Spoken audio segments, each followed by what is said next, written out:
রাত্রেবেলা vote casting হয়। Second allegation, আমি এটার আগে হয়তো আরেকজন যিনি সম্মানিত বক্তা বলেছিলেন তার কথাটাও আমি কিছু কথা বলি।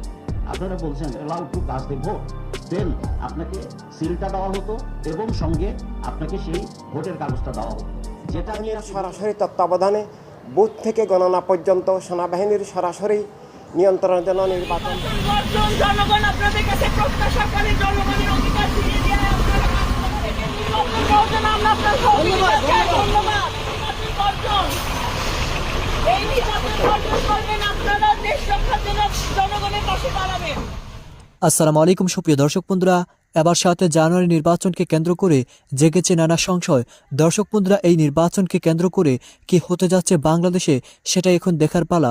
দর্শক বন্ধুরা, এবার ইনসানিয়াত বিপ্লবের পক্ষ থেকে আপিল বিভাগে আবারও আপিল করা হয়েছে সেনাবাহিনীর অধীনে নির্বাচন করার জন্য।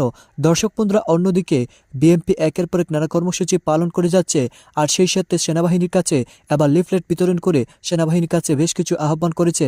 দর্শক বন্ধুরা, চলুন শেষ পর্যন্ত কি হতে যাচ্ছে সেটাই জেনে নেই। অবশ্যই ধৈর্য সহকারে পুরো ভিডিওটি দেখবেন, তাহলে এই সকল বিষয়গুলো পরিপূর্ণ বুঝতে পারবেন।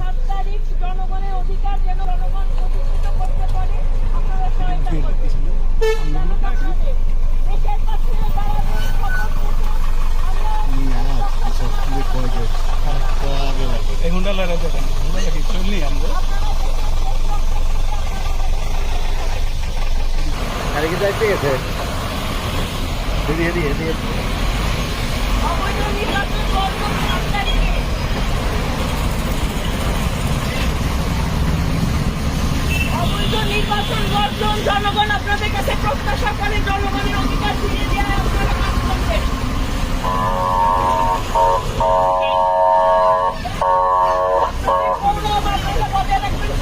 নির্বাচন বর্জন, 7 তারিখে নির্বাচন বর্জন, আমরা আপনার সহযোগিতা চাই। ধন্যবাদ।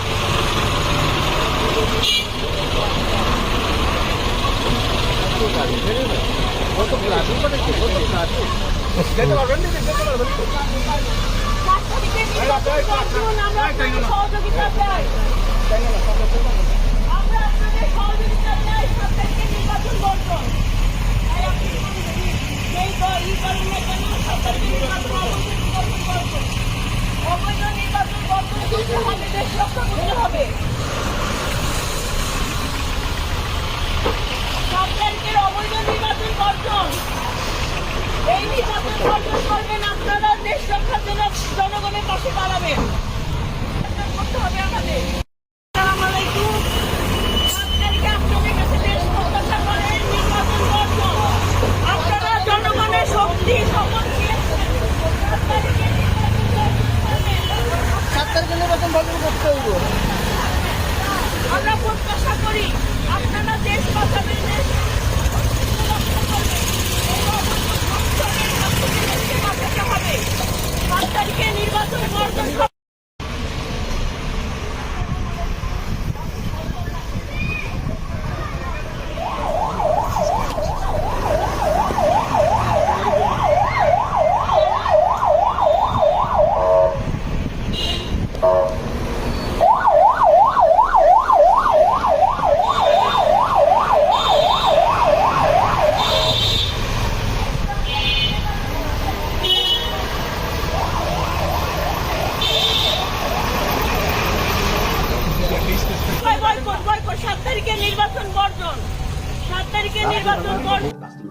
সেকেন্ড এলিগেশন হচ্ছে যে আপনি সকালবেলা যখন কেন্দ্রে যাচ্ছেন, কেন্দ্রটাকে ধরে সেই কেন্দ্রটাকে যখন আপনি যতটুকু সময় পাচ্ছেন ওইটুকুর মধ্যে আপনি ভোট রিগিং করছেন।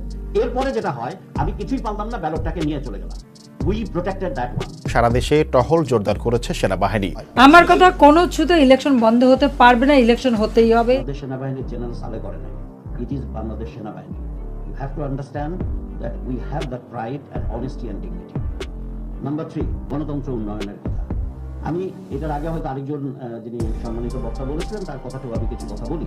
আপনারা বলছেন allowed to cast the vote, then আপনাকে সিলটা দেওয়া হতো এবং সঙ্গে আপনাকে সেই ভোটের কাগজটা দেওয়া হতো, যেটা নিয়ে আপনি ভিতরে যেতেন, সিল মারতেন।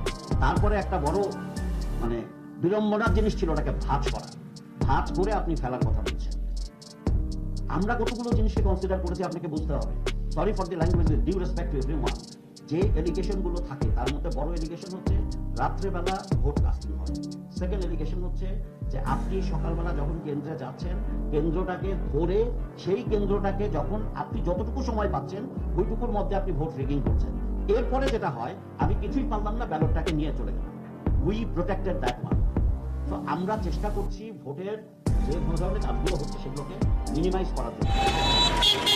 জাতীয় সংসদ নির্বাচনে প্রতি জেলায় 1 ব্যাটালিয়ন করে 30,000-এর বেশি সেনা ও নৌ সদস্য নির্বাচনের দায়িত্ব পালন করবেন। 389 উপজেলায় সেনা ও 18 উপজেলায় টহল দেবেন নৌবাহিনী। এছাড়া নিরাপত্তা নিশ্চিতে ফৌজদারি কার্যবিধি 127 থেকে 132 ধারা অনুযায়ী কাজ করবে সশস্ত্র বাহিনী।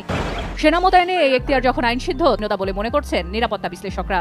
বাংলাদেশ সেনাবাহিনীর যে পেশাগত দক্ষতা এবং কমান্ড চ্যানেলের যে দক্ষতা, সেটি অনেক অনেক এখন পরিপক্ক। সুতরাং এই ধরনের কথা বলে সেনাবাহিনীকে বিভ্রান্ত করা যাবে না, প্রশ্নবিদ্ধ করা যাবে না এবং জনগণকে বিভ্রান্ত করা যাবে না, কারণ জনগণের প্রবল আস্থা রয়েছে। স্বাধীন ভোটাধিকার, একটা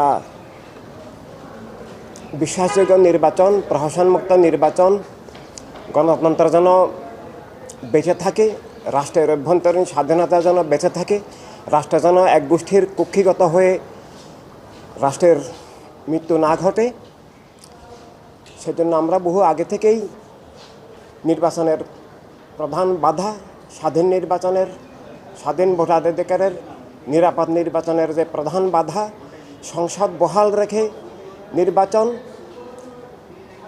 তা থেকে মুক্তির জন্য সংসদ ভেঙে এবং গুন্ডাতান্ত্রিক সন্ত্রাসের নির্বাচন থেকে বাঁচার জন্য নিরাপদে দেশের সব নাগরিক ভাই বোন যেন ভোট দিতে পারেন, সেজন্য আমরা চেয়েছিলাম সেনাবাহিনীর সরাসরি তত্ত্বাবধানে বুথ থেকে গণনা পর্যন্ত সেনাবাহিনীর সরাসরি নিয়ন্ত্রণে যেন নির্বাচন হয়। এজন্য আমরা নির্বাচন কমিশনে সংলাপে সেটা তুলে ধরেছি। পরবর্তীকালে তাদেরকে আমরা লিখিতভাবে সে আবেদন দিয়েছি। সেখান থেকে কোনো সদুত্তর না পাওয়ায় আমরা 19শে ডিসেম্বর আবার হাইকোর্টে আমরা রিট করি। 20শে ডিসেম্বর শুনানি হয়, কিন্তু সেটা না, তারা খারিজ করে দেন। এরপর আমরা আবার 26 তারিখ আরেকটা বেঞ্চে সেটা দাখিল করি। এক জবান নো ভেজাল, জাপান থেকে আমদানি করা স্টিল শীট দিয়া তৈরি ফ্যালকন এমএস পাইপেই কাজ করি। আমিও ফ্যালকন এমএস পাইপই চাই। ফ্যালকন এমএস পাইপ, নির্ভরতার প্রতীক। তারাও সেটা শুনানিতে কোনো কারণ না দর্শিয়েই অপারগতা প্রকাশ করেন।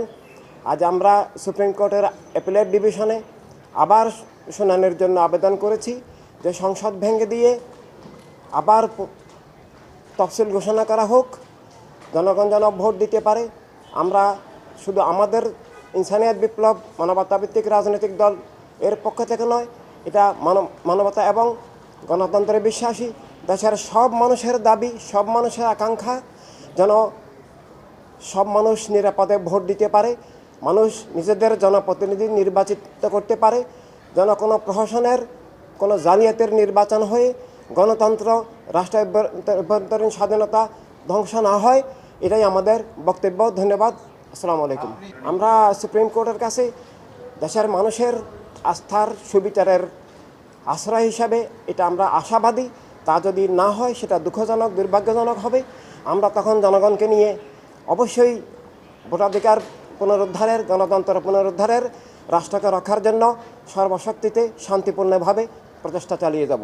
এটা আমাদের নিজেদের বিবেকের দাবি। আমাদের তো দর্শক বন্ধুরা, আপনারা হয়তো পুরো ভিডিওটি দেখে এবং এই সকল কথাবার্তাগুলো শুনে অবশ্যই বুঝতে পেরেছেন অবশেষে আগামী 7 জানুয়ারি নির্বাচনকে কেন্দ্র করে একের পর এক নানা পদক্ষেপ নিচ্ছে বিরোধী দলগুলো এই নির্বাচনকে ঠেকানোর জন্য। তবে শেষ পর্যন্ত কি হবে সেটা এখন বলা মুশকিল। তো দর্শক বন্ধুরা, এবং সেই সাথে নির্বাচন কমিশন থেকে কিছুটাও এবার অস্বস্তির খবর পাওয়া গিয়েছে। এই নির্বাচনে বিএনপি অংশগ্রহণ না করাকে কেন্দ্র করে দেশে বিদেশে গ্রহণযোগ্যতা হারাতে পারে। তো দর্শক বন্ধুরা, আপনারা কি বুঝতে পেরেছেন? তবে কি শেষ পর্যন্ত সেনাবাহিনীর অধীনে নির্বাচন করতে বাধ্য হবে সরকার? তো দর্শক বন্ধুরা, আপনারা এই পুরো ভিডিও দেখে এবং ইনসানিয়াত বিপ্লবের এই সকল কথাগুলো শুনে আপনারা কি বুঝতে পেরেছেন? অবশ্যই কমেন্ট করে জানিয়ে দিবেন। তো দর্শক বন্ধুরা,